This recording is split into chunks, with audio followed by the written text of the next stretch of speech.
गीता में भगवान श्री कृष्ण द्वारा कही गई बातें मानव जाति के भविष्य का निर्धारण कर सकती हैं। ये इस बात पर निर्भर करता है कि इसमें कही गई बातों का हम कितना और कैसे पालन करते हैं। गीता ज्ञान सार के साथ साथ मनुष्य जाति की सफलता की एक कुंजिका भी है। इसमें कही गई बातें अनमोल हैं। आज के इस वीडियो में हम आपको भगवान श्री कृष्ण द्वारा बताए गए 7 ऐसे अनमोल वचनों के बारे में बताने जा रहे हैं, जिन्हें आत्मसात कर आप जीवन की किसी भी बाधा को दूर कर सकते हैं। पहला, कोई परिपूर्ण नहीं है। जगत में प्रत्येक व्यक्ति में किसी न किसी प्रकार की निर्बलता अवश्य होती है। जैसे कोई बहुत तेजी से दौड़ नहीं पाता, तो कोई अधिक भार नहीं उठा पाता। कोई असाध्य रोग से पीड़ित रहता है, तो कोई पढ़े हुए पाठों को स्मरण में नहीं रख पाता। ऐसे अनेकों उदाहरण और भी हैं। क्या आप किसी ऐसे व्यक्ति को जानते हैं जिसे सब कुछ प्राप्त हो, और हम जीवन की उस एक निर्बलता को जीवन का केंद्र मानकर जीते हैं, जिस कारणवश हृदय में दुख और असंतोष बढ़ता है। निर्बलता मनुष्य को जन्म से अथवा संजोग से प्राप्त होती है, किंतु उस निर्बलता को मनुष्य का मन अपनी मर्यादा बना लेता है। किंतु कुछ व्यक्ति ऐसे भी होते हैं जो अपने पुरुषार्थ और श्रम से उस निर्बलता को पराजित कर देते हैं। क्या भेद है उनमें और अन्य लोगों में, यह आपने कभी विचार किया है? सरल सा उत्तर है इसका। जो व्यक्ति निर्बलता से पराजित नहीं होता, जो पुरुषार्थ करने का साहस रखता है हृदय में, वो निर्बलता को पार कर जाता है। अर्थात निर्बलता अवश्य ईश्वर देता है, किंतु मर्यादा मनुष्य का ही मन निर्मित करता है। स्वयं विचार कीजिए। दूसरा, वर्तमान में रहना शुरू करें। भविष्य का दूसरा नाम संघर्ष है। हृदय में आज इच्छा होती है, और यदि पूर्ण नहीं हो पाती तो हृदय भविष्य की योजना बनाता है। भविष्य में इच्छा पूर्ण होगी ऐसी कल्पना करता रहता है, किंतु जीवन ना तो भविष्य में है और ना अतीत में।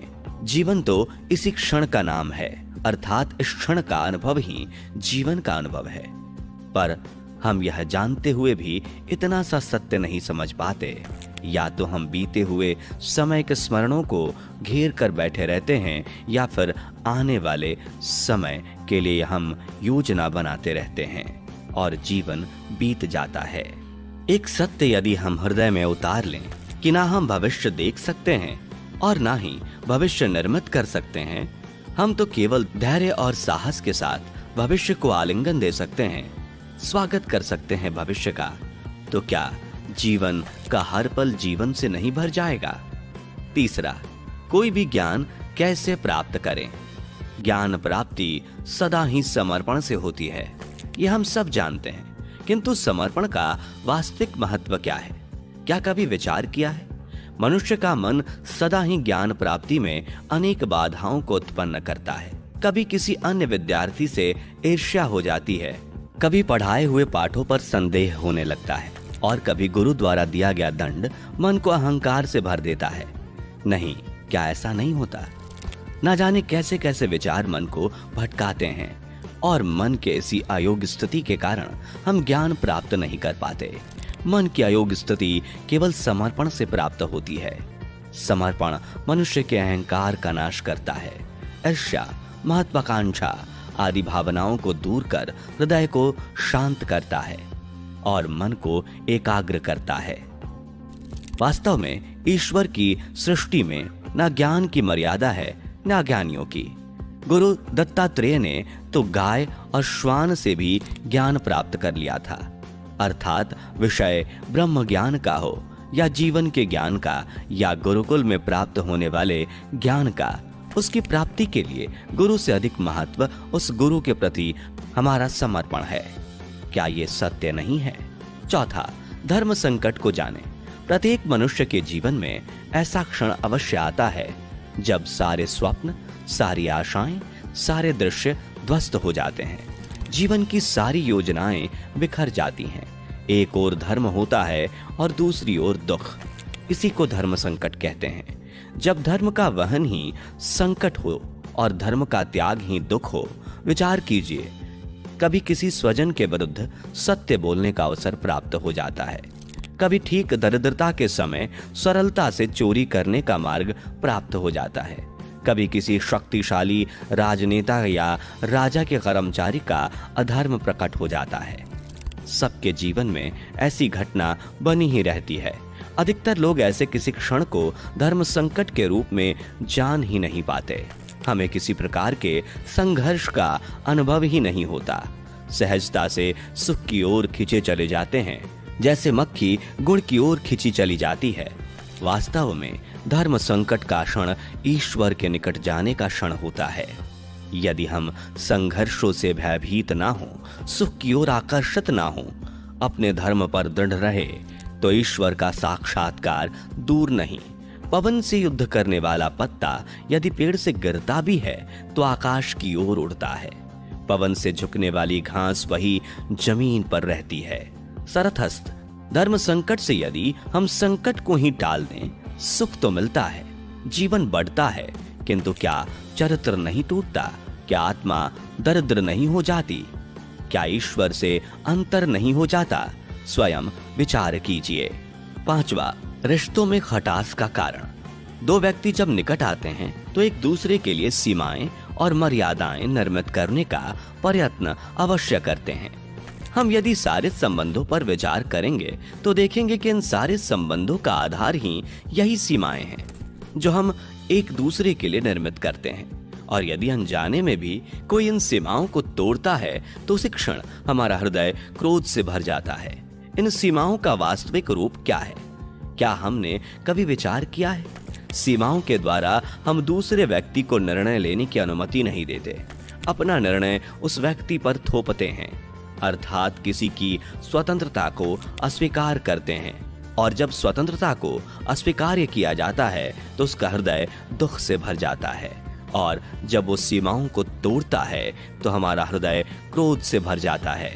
क्या ऐसा नहीं होता? और यदि एक दूसरे की स्वतंत्रता का सम्मान किया जाए तो किसी मर्यादाओं या सीमाओं की आवश्यकता ही नहीं होगी।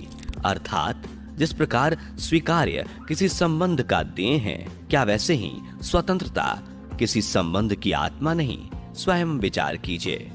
6, सत्य की परिभाषा।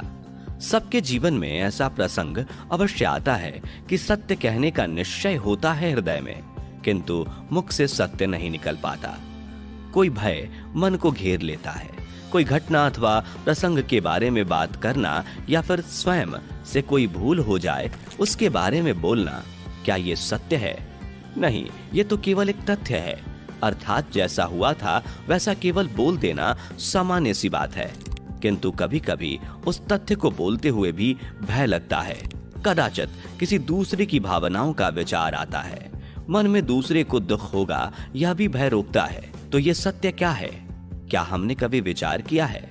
जब भय रहते हुए भी कोई तथ्य बोलता है तो वो सत्य कहलाता है। वास्तव में सत्य कुछ और नहीं, निर्भयता का दूसरा नाम है। और निर्भय होने का कोई समय नहीं होता, किंतु निर्भयता आत्मा का स्वभाव है। अर्थात प्रत्येक क्षण क्या सत्य बोलने का क्षण नहीं होता? स्वयं विचार कीजिए। 7वां, टॉपर कैसे बने? श्रेष्ठता का क्या अर्थ है? श्रेष्ठता का अर्थ है दूसरों से अधिक ज्ञान प्राप्त करना। अर्थात मूल्य इस बात का नहीं कि स्वयं कितना ज्ञान प्राप्त किया, मूल्य इस बात का है कि प्राप्त किया हुआ ज्ञान अन्य लोगों से कितना अधिक है।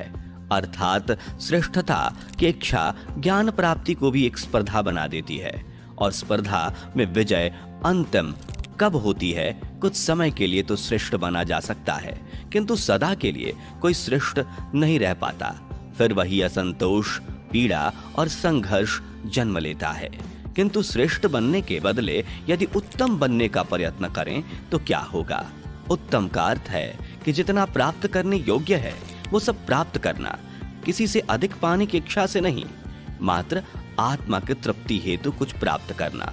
उत्तम के मार्ग पर किसी अन्य से स्पर्धा नहीं होती, स्वयं अपने आप से स्पर्धा होती है। अर्थात उत्तम बनने का प्रयत्न करने वाले को देर अबेर सारा ज्ञान प्राप्त हो जाता है, बिना प्रयत्न के ही वो श्रेष्ठ बन जाता है। किंतु जो श्रेष्ठ बनने का प्रयत्न करता है वो श्रेष्ठ बने या ना बने उत्तम कभी नहीं बन सकता।